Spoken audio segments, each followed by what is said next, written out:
Hello guys, कैसे हैं आप सब। आज हम एक्सप्लेन करने वाले हैं द बोन स्नेचर मूवी, जो कि 2003 में रिलीज हुआ था।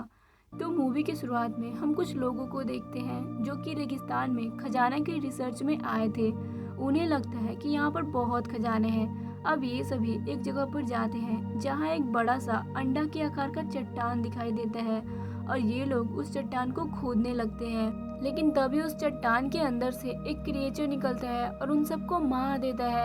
अब सीन कट होता है और हम डॉक्टर जैक को देखते हैं जो कि एक लैब में बैठकर कुछ क्रू मेंबर को बचाने की कोशिश कर रहे थे, क्योंकि वो लोग एक ऐसे कमरे में फंस गए थे जहाँ का टेम्परेचर बहुत कम हो गया था और अब -100 डिग्री होने वाला था।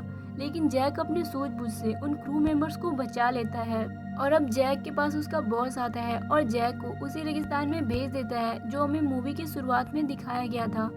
एक ड्राइवर जैक को ले जाकर वहां छोड़ देता है। अब जैक को उसी रेगिस्तान में एक बूढ़ा आदमी मिलता है जो कि कोल्ड ड्रिंक बेच रहा था और वो जैक को कोल्ड ड्रिंक पीने के लिए देता है। ये देखकर जैक बहुत हैरान हो जाता है कि आखिर इस रेगिस्तान में ये अकेला कोल्ड ड्रिंक क्यों बेच रहा है। और तभी वहाँ पर एक कमांडर कॉल आता है जो जैक को अपनी कंपनी के बेस पर ले जाता है, जहाँ पर वो जॉन और मिक्की नाम की एक लड़की से मिलता है। अब मिक्की जैक का सामान चेक करती है जिसमें उसे एक चार्ली नाम का मशीन मिलता है। वो मशीन 2000 फीट नीचे पानी का पता लगा सकता है। अब यहाँ पर इसका एक और साथी आता है जिसका नाम टाइटस है और अब ये सभी लोग वापस से उस रेगिस्तान में अपने खोए हुए लोगों को ढूंढने जाते हैं। ये लोग अपने साथ ढेर सारा फ्यूल भी ले लेते हैं क्योंकि इन्हें पता नहीं कितना वक्त लगेगा सबको ढूंढने में। इनके साथ दो और लोग थे, मैग्डा और कर्ट, जो कि ट्रक के ड्राइवर थे। और निकलने से पहले टाइटस को एक बूढ़ा आदमी एक लॉकेट देता है जो कि बहुत अजीब था। अब फाइनली ये लोग सफर पर निकल पड़ते हैं। रास्ते में जैक मिक्की को देखकर थोड़ा अट्रैक्ट होता है। अब कुछ देर सफर करने पे मिक्की को पहले वाला ट्रक दिखाई देता है। अब जब सब वहाँ जाते हैं तो इन्हें दो लोगों की कंकाल मिलता है। अब ये देखकर सभी हैरान हो जाते हैं कि इन्हें आए तो यहाँ 7 घंटे हुए, फिर इनकी बॉडी डिकम्पोज होकर कंकाल कैसे बन गया। यहीं पर एक कंकाल के बगल में चाकू पड़ा था जिसे देखकर जैक को लगता है कि ये पोल की बॉडी है। अब मिक्की इनके इन्वेस्टिगेशन के लिए पुलिस को बुलाने को कहती है, लेकिन जैक को शक होता है कि इन दोनों को तीसरा आदमी ने मारा है। तभी इन सबको टाइटस अपने पास बुलाता है क्योंकि उसे वहाँ पर किसी के पैरों का निशान मिला था। अब ये सभी उस पैरों के निशान के पीछे पीछे जाने लगते हैं। तभी ये देखते हैं कि पहले तो 2 पैरों के निशान थे लेकिन अब 4 पैरों के हैं।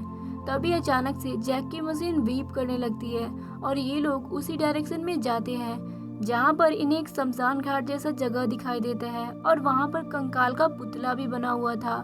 अब टाइटस नोटिस करता है कि जैसा उसे लॉकेट उस बूढ़े आदमी ने दिया था वैसे ही यहाँ के कंकाल का ढांचा है। अब ये सभी वहाँ से निकलकर एक फॉरेंसिक टीम को भेजने की सोचते हैं। अब ये लोग जा ही रहे थे तभी इन्हें एक और बॉडी का कंकाल मिलता है जिसे ये लोग समझ जाते हैं कि वो तीसरा आदमी भी मारा जा चुका है जिस पर जैक को शक था।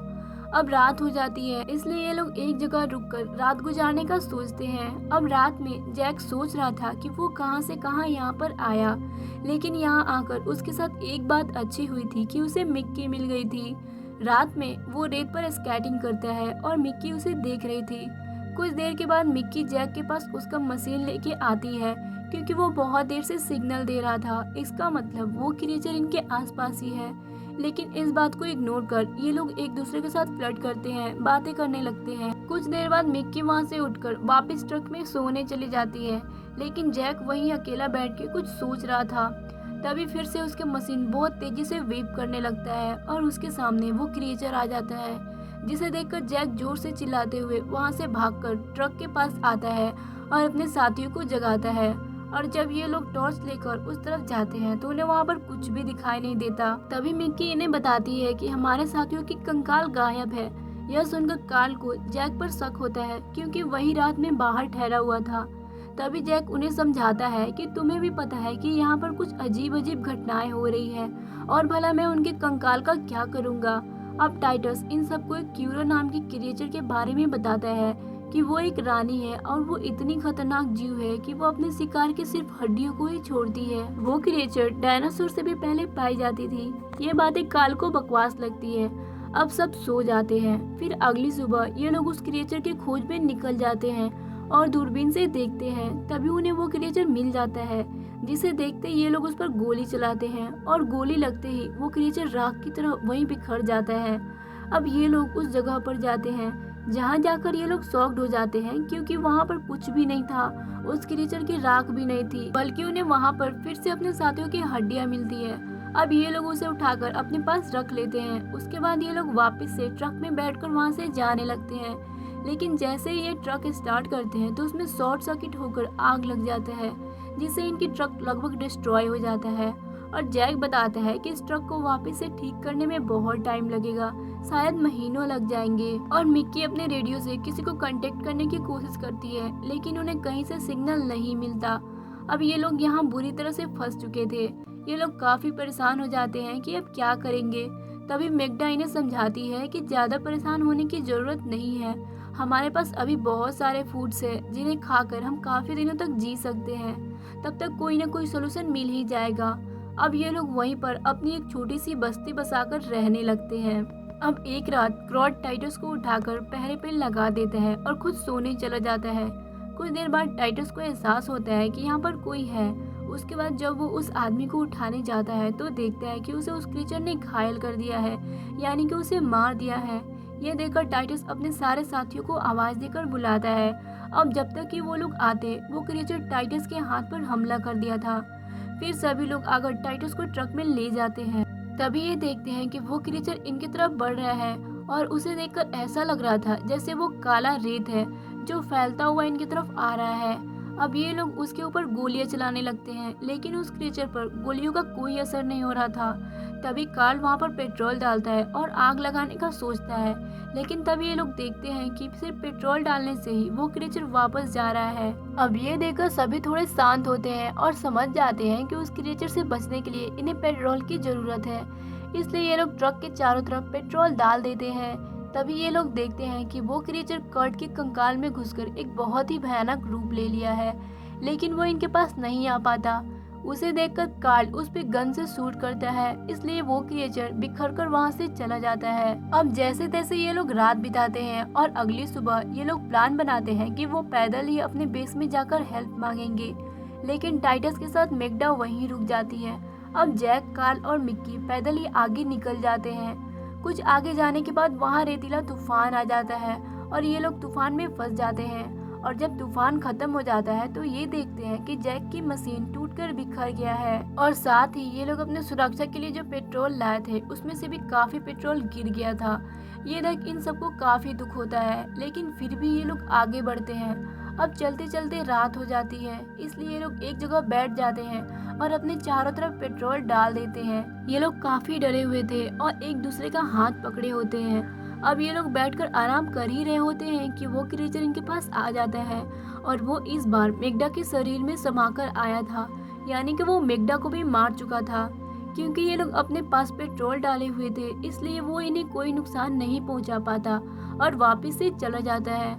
अब सुबह इन्हें रेडियो पर किसी की आवाज सुनाई देती है और जब ये लोग आसपास देखते हैं तो इन्हें ट्रक में आता हुआ कोई दिखाई देता है, यानी कि इनकी मदद करने के लिए बेस पर से जॉन आया था।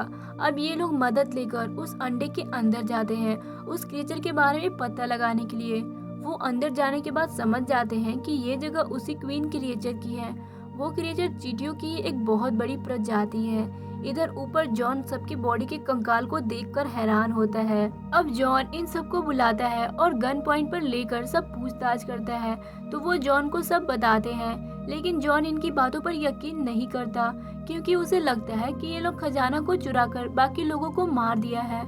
इसलिए जॉन इन तीनों को पकड़कर रस्सी में बांधकर अपने साथ कैंप पर ले जाता है। लेकिन इन सबको फिक्र था कि उस क्रिएचर को कैसे खत्म किया जाए। अगर उसे खत्म नहीं किया गया तो वो पूरी दुनिया में तबाही फैला देगा। इसलिए कार्ल विंडो को पैर से मारकर तोड़ देता है और जॉन पर हमला कर देता है और उसे अपनी जगह पर बांधकर ये लोग उस जगह पर जाते हैं जहाँ पर वो क्रिएचर था। इनके पास एक खतरनाक लिक्विड भी होता है। अब ये लोग माइन के अंदर जाते हैं जहाँ पर वो क्रिएचर मौजूद था। अंदर चारों तरफ अंधेरा था, लेकिन वहीं पर एक जनरेटर था, तो जैक उसे चलाकर वहाँ उजाला कर देता है और अब ये लोग उस क्रिएचर को ढूंढने लगते हैं। उस क्रिएचर को भी इनके आने का पता चल गया था। अब कार्ल अकेले ही उस क्रिएचर के पास जाता है, लेकिन ऐसा करने के लिए जैक उसे मना भी करता है, लेकिन वो नहीं मानता और जब वो उस क्रिएचर के पास जाता है तो वो क्रिएचर कार पर हमला कर देता है और उसके ऊपर एक पिलर भी गिरा देता है। इससे पहले कि वो कार को और नुकसान पहुंचाता, जैक उस क्रिएचर को अपनी तरफ ध्यान भटकाकर उसे एक गड्ढे में गिरा देता है और इधर मिक्की कार को सहारा देकर उसे गड्ढे के पास ले जाती है। अब मिक्की तो इधर आ जाती है, लेकिन जैक वहीं उस गड्ढे के पास खड़ा होकर इनसे बातें कर ही रहा होता है कि वो क्रिएचर काल का पैर पकड़कर उसे गड्ढे में खींचने लगता है। लेकिन तभी काल का हाथ जैक और मिक्की कस के पकड़ लेते हैं, पर काल इनसे अपना हाथ छुड़ाकर क्रिएचर के साथ उस गड्ढे में गिर जाता है ताकि जैक और मिक्की उससे बच जाए। अब ये दोनों वहाँ से भागने लगते हैं, लेकिन वो क्रिएचर इतनी आसानी से मरने वाला नहीं था। वो अभी जिंदा था और माइन को चारों तरफ से घेर लिया था। तभी जैक और मिक्की को एक अजीब सा कोकून लाइक अंडा दिखाई देता है। अब इन्हें समझते देर नहीं लगता कि वो कोकून ही उस क्वीन क्रिएचर का कंट्रोल है। इसलिए जैक बिना सोचे उस कोकून में चाकू मार देता है और उसके चाकू मारते ही वो सारे क्रिएचर मर जाते हैं। अब इससे पहले कि वो माइन डिस्ट्रॉय होता, ये लोग सेफली वहाँ से बाहर निकल जाते हैं। अब मूवी के लास्ट सीन में हम देखते हैं कि मिक्की कुछ सामानों को टैक्सी में रखकर शहर के लैब में जा रही थी और उसके सामान में उस रानी का एक कोकून था, यानी कि अभी उस प्रजाति का ठीक से द एंड नहीं हुआ है। लेकिन इस बात की मिक्की और जैक को भनक तक नहीं है।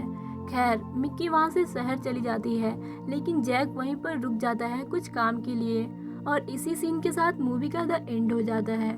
अब जिस तरह से इस मूवी का द एंड हुआ है, शायद इसका दूसरा पार्ट भी आए। Thanks for watching this video guys. तो दोस्तों, आपको इस मूवी की कहानी कैसी लगी कमेंट बॉक्स में बताएं। वीडियो को लाइक करें, शेयर करें और मेरे चैनल को सब्सक्राइब करना ना भूलें।